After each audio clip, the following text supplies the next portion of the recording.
Hi, and welcome to this General Conference class or breakout session. And the topic that I've been given to share with you today is connecting your community through chaplaincy. We're going to try to connect you to your community through chaplaincy. My name is Mark Hattabaugh, and I have been the pastor of the Pentecostals of Cooper City in South Florida, the Fort Lauderdale, Miami area, Florida, for the past 23 years.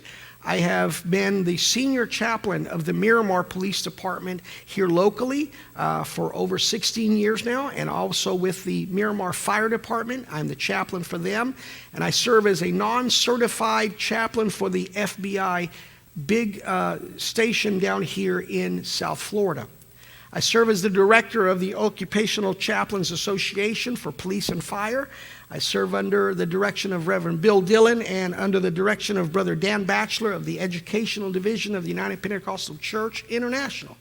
And for many years, as you know, the United Pentecostal Church has had military chaplains and also has had prison chaplains. But it's been a dream of mine that we would be able to incorporate more chaplaincy programs into our organization. And I'm very glad to inform you that there are many opportunities now of chaplaincy in the United Pentecostal Church International. So if you're joining us here and you're thinking about it, let me just tell you there's hospital chaplains, that there are hospice chaplains, there are occupational chaplains, there are law enforcement chaplains, there are fire chaplains, and of course there are military and the prison chaplains.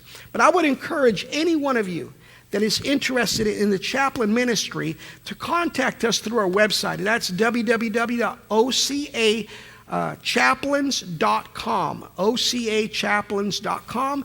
And I'm also a member of the International Conference of Police Chaplains, and you can find more information about that on www.icpc4cops.org. But it's my passion to see as many United Pentecostal Church ministers and lay people to become chaplains in their community. There is a huge opportunity to connect to your community through the chaplaincy program.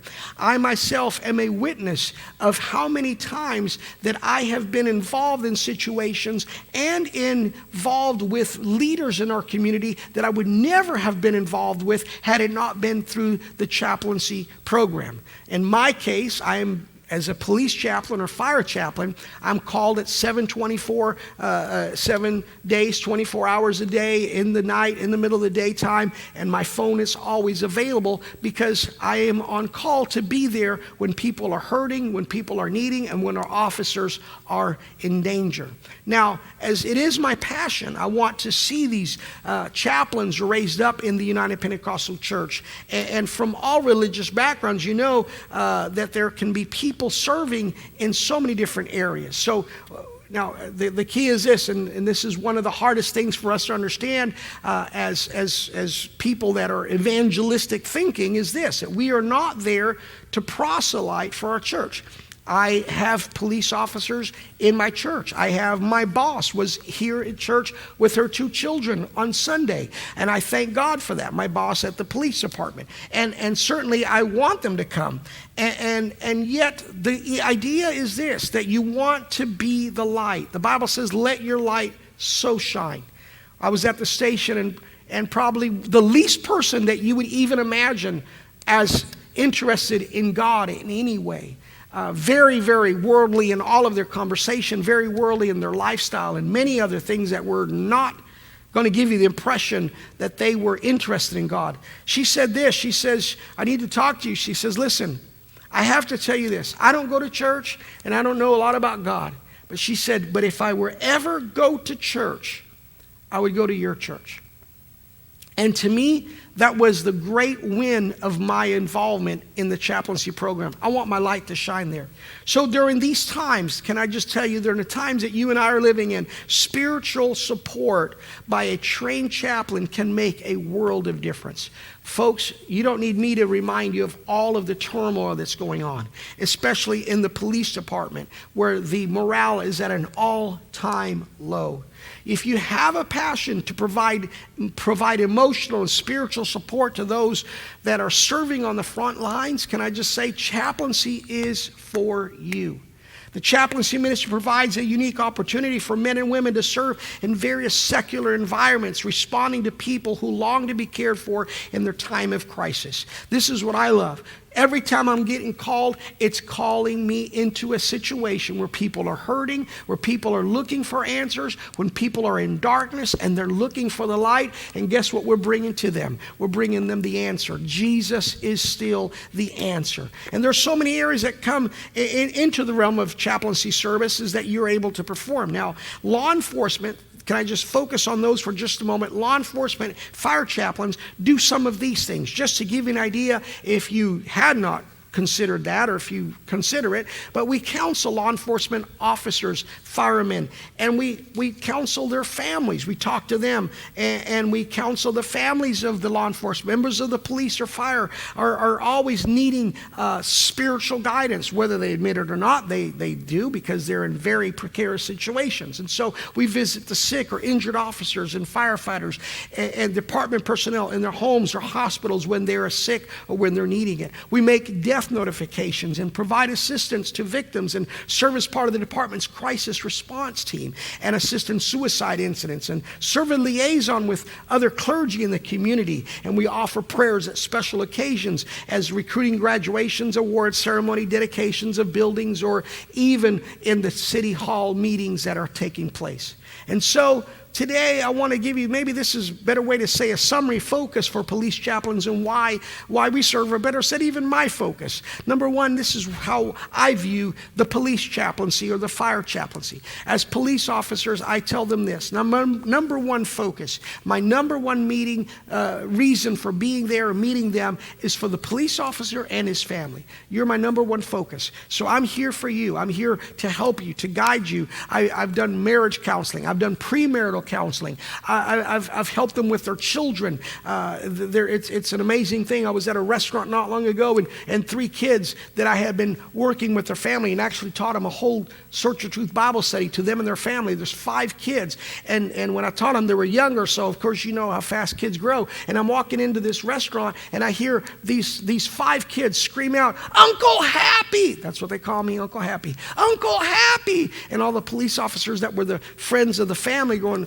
"What are you?" And you had built a rapport. I built a rapport with the family and connected them. So number one, I'm there for the officers and their families. Number two, I'm there for city and the leaders. That's where you represent. That's when you're in your dress uniform. And thankfully, in my department, they give us uniforms. I have 3 different uniforms I use. I have a Class A, which is a nice dress for ceremonies. I have a button-down shirt with my name engraved and the badge on there. And I have also a polo shirt for my ride-alongs. But all of these things are used so that I can relate better to the community. I'm also given an office right next to the police chief, and I'm also given a vehicle, a police chaplain vehicle to use. Hopefully, there's different things like this that are offered to you. Now, let me just pause in my statement here to say that if you are looking to get involved in the chaplaincy program and your police department does not have a chaplaincy program or is looking to get it, I'll be glad to set up, help you, meet with them or talk to them and give you the keys of why the chaplaincy program is so important and what the benefits that they can give, that you can give to your department. So number one, officers and their families. Number two, the city and the leaders. That's where you do prayers, invocations, and if it's ceremonies, or you represent your city at police funerals, which are some of the most moving moments that I've ever been in my life. The next thing is, so you want to be there for the police officers, then you are there for the city and the command staff, and then you're there also for the community and for victims. And that's where I'm called out, and there are situations that are very tragic. Suicides are some of the difficult ones. Children and drowning are some of the hardest ones. And so if you understand that police officers are such a difficult position now, and no one is confronted with more situations that demoralize and create emotional and mental and spiritual burden than today's law enforcement officers, I'm telling you, as pastors and pastors' wives and leaders, we face a lot, but they are facing so much scrutiny right now. And the burdens that they carry also affects their families and members of their department. Law enforcement agencies need the specialized guidance and counseling assistance for officers and their families and their communities. There we are. That's what we're there for. And it used to be an honorable thing to be called a police officer. But bad cops and bad decisions, the media and bias, and have created and eroded the badge and the honor of serving as a law enforcement personnel. Our own department has had a huge void here in my city. Many are retiring early, getting out of law enforcement, and not enough recruits coming in to fill in those spots. And so there's a lot of challenges that an officer faces. Challenges like heightened stress and dealing with difficult people and changing law enforcement environment, deteriorating physical health. They get old too. Destabilizing mental health and disruptive family life, public scrutiny, disruptive family life as in divorce is such a rampant thing in the police department. And later on, even getting into substance abuse. Do you think that we have the answer? Don't you think that the church is the answer? Don't you know that you and I know the answer to all of that? And so I'll give you some examples. When a police officer is pulling you over, you have no idea the previous calls that they've been on or situations that they've been confronted with. And so, yes, they may be on edge, but you don't know they probably had a baby die in their arms or had to take a man off of beating his wife that just killed his wife. There's so many things that go into a police officer's life that bring you challenges, and you're trying to see how do they deal with all of this. I was called out in the middle of the night for 3 rookies that had just come on, and they've not been on a department that long. They started a chase on a man that had started shooting at them. And in the middle of the night, when I was called in, the man that they were chasing and trying to apprehend had rolled his vehicle and lay dying in the ditch. Those 3 rookies immediately had to go from chasing, pursuing, and trying to stop this man from now going in there and trying to revive the man that was trying to kill them. Your emotions are stretched so much from one pendulum side to the other. And so because of that, you have to come in and you are the answer, and you are the one that has the answer. And they try to be so tough on the surface, but let me just tell you, eventually be patient, because the walls will come down. Realizing that building trust and confidential relationship is vital and valuable to successfully working with law enforcement officers. It may take more time than you think, but it's worth the investment. You can attend roll calls, get to know them at roll calls, take them out to eat, do ride-alongs. Ride-alongs are huge, because while you're sitting in the front seat, thank God it's the front seat of the police car, next to that officer, you'll find out a whole lot more about that officer than you would sitting with a bunch of other officers. But people, the statement says, people don't care how much you know until they know how much you care. Attend functions, attend city hall functions, city meetings, be there for them. Get coffee with the guys, just hang out. So they want to trust you, but they don't know you, so they have to get to the place where they trust you. And here's the key. As I train a lot of chaplains and I prepare a lot of people for chaplaincy purposes, I ask you this: don't just be a wannabe cop. There's a lot of people that want to walk around with a badge and a uniform and drive a police car that says chaplain on it, and some of them may or may not. But police can tell a fake when they see it a mile off. Just do it because you want to serve them. Do it because you want to be light to their darkness. Don't do it because you've got this idea that you're going to have a uniform and a badge and all of that. It's a big turnoff to them. But be in it to serve their families, the community. Your passion will show, and they're going to be drawn to you, and they're going to be drawn to your ministry. Now, they face so many personal challenges and mental challenges, PTSD, alcoholism, high divorce, and suicide rates. Can I just tell you that 2/3 of officers die of their own gun than are killed on the line of duty. Over time, officers get accustomed to numbing, and they may even realize after a while their activities, which seem so routine, actually are quite stressful. They don't know what next contact they're going to make that is going to be pointing a gun at them or trying to kill them. Seeing the devastating effects of criminal activity and hypervigilance can become a constant on and off duty. Do you understand that everywhere they go, they're always on guard? When you sit with them at a restaurant, they're always looking at the doors. They're looking at who's coming. They're looking at who's going. And this never shuts down for them. it obviously increases their anxiety. Officers, like military, are usually unable to talk about the details of horrifying experiences that they've had with anyone except their own, and they keep it all boiled in. And so, along with being accustomed to ways of always being an authority, they got to take control of every situation, and that can have really a hard time when they come back to their home with their own loved ones. Law enforcement is a profession where the danger level and stress potential of traumatic events remain high on any given day. To best ensure survival, law enforcement personnel must be combat ready at all times while remaining normal in every other way. So they learn to remain at a high level of readiness as things can escalate very quickly. From a traffic stop that can be a simple light out on a car to something that can become a very dangerous situation, to opening up the door at a domestic call where the gun that is pointed at one of the family members now gets pointed at them. There's also unrealistic stereotype that many officers must keep like a Superman or Wonder Woman image, and that obviously adds to their stress. And so suicide among officers has been said is really some of the most epidemic things that are going on. I can't tell you of how many situations that I've been a part of, and sadly, so many that have lost their lives. But on service, you convey that when I'm along with them and I want to serve with them and I want to do a ride along, and I'm always trying to tell them that I'm here to make your job easier.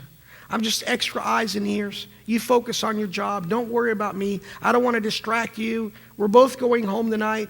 I just want you to get to do your job better. And what happens in the car stays in the car. And here's the neat thing that police officers have to understand, and that they want somebody. They need somebody. When you are speaking to them as a chaplain, you're the only person that has full level of confidentiality and privilege of confidentiality in counseling with them. Literally, the only times you don't have that privilege if they want to harm themselves or they want to harm others, then you have to disclose it. But other than that, you will find that you have full immunity and you're able to discuss anything with them.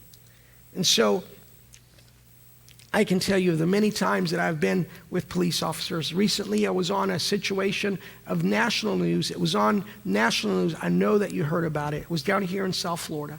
And while I'm there after the scene, right as everything has been taken under control and suspects have been, at this point, deceased, I'm still, the smoke of all of the shooting is still in the air. And I'm called out because officers have been standing there and looking and hearing bullets zing by their heads, and families that are going, you know what, I almost didn't get to go home today. The chaplaincy program is one of the best ways you can have to connect to your community. Can I just encourage you, if you have questions, please email me, please call me. There's so many ways that you can get in touch with me through our website, and that is OCA, www.ocachaplains.org. And I really have a passion to help people. I want to see you connect to your community, connect to your city leaders, to your mayor, to your police department, your fire department, to your hospitals. And all of these people, all they're doing is dealing with hurting people. And so today, I hope I can help you, encourage you that you would step out of your comfort zone. Yes, you're putting yourself out there and somewhat maybe even having to put yourself in the line of danger. I am given by my department a vest. It's a bulletproof vest that I have to wear, that I get to wear and have to wear on different occasions when we're doing SWAT or other situations like that. But how can we serve you? How can we help you? Maybe you're not called to be a police chaplain. Maybe you're called to be a hospital chaplain. Imagine all of the people and families that are right now going in, and I understand that right now we can't get into the hospitals, most of us, and depending on what part of the state or country that you're in. But imagine there, you can be a hospital chaplain, a hospice chaplain, and you know they're dealing with the end of life of their family members. And you being there as a support, and you being there as a light, and you being there with hope. The only hope at that point is the hope that we have in Jesus Christ. The hope of salvation and the hope of eternal life. Maybe your calling is to be in the fire chaplaincy department or some other chaplain situation. All I'm saying is this: we're here to help you. We want you to connect. And as a pastor, I have encouraged everybody I can. The most awesome way to connect with your city and your community, the leaders of your community, is through the chaplaincy program. May God bless you. I hope this has been an encouragement, and I hope that you've been able to grasp some challenging thing from this conversation that we're having together. God bless you.